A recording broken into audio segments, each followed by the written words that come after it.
So I get a lot of my clients that are struggling to break 90. In fact, a lot of them are struggling to break 100. So one of the key components to doing both of those things realistically, breaking 100 and breaking 90, is we just try and keep the short game as simple as we possibly can. So I think if we can limit our choices down to 2 clubs for all short game shots, it allows you the chance to get good at them. It doesn't confuse you. You don't have to think, oh, how many shots can I see from here? That's something that we can get better at when we want to start breaking 80 and getting closer to that mark. But just the simplicity of breaking 100 or even breaking 90, if we can just choose between 2 clubs, it makes it easy. So this is a shot here of about 20 yards. The pin is cut pretty close. It's probably about 7 paces from the edge of the bunker to where the pin is. But there's a lot of room at the back of the green. If you're trying to break 100 or break 90, realistically, the only place you can't hit the ball is in that bunker. If you're in that bunker, it's going to add strokes to your score. You really don't want to start thinking, oh, I want to get this close. That's what you want to do, but you don't need to do it. We want to hit the shot that we need, not hit the shot that we want, okay? So, I think if we can get used to a lofted wedge, something like a 60 degree or a 58 degree wedge, and we practice that a lot, and it's really just about making sure that we don't quit on the shot. We have a big enough swing to get the job done. If I'm going to make a mistake, I'm going to make a mistake by hitting the ball a little bit too far, because there's really nothing in the way in this circumstance. The only shot that I can't hit is one that gets me in the bunker. So we have to almost take the flagstick out of our mind, and we start thinking, okay, if I can just get this on the putting green, I'm going to be pretty happy with that. That enables me to get the ball with 2 putts and I can take a bogey. The more bogeys we have, the better our chance of breaking 100 and breaking 90. So we just need this lofted club. So every time we need a lofted club or this lofted shot, we don't choose between all the wedges. We stick to our go-to because we've done our practice, we've got better at it, and this is the 60 degree. So we just need a big enough swing to get the job done.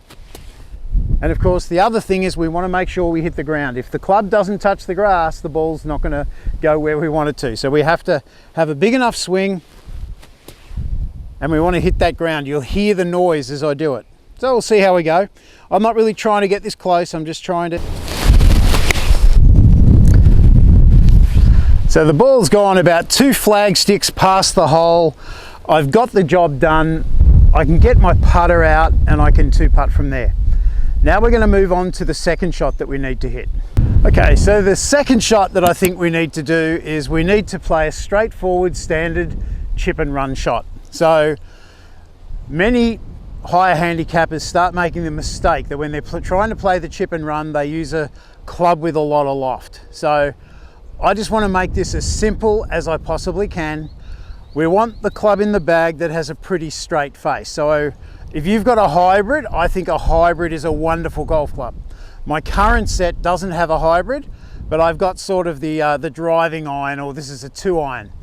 So I'm going to use that. But we're letting the lack of loft on the club make the ball roll. So it's not my technique, it's not my skill, it's just the club allowing the ball to roll. And from here, once again, if I get it close, fantastic. But I'm really just trying to get it on, because remember, we're trying to break 100 and we're trying to break 90.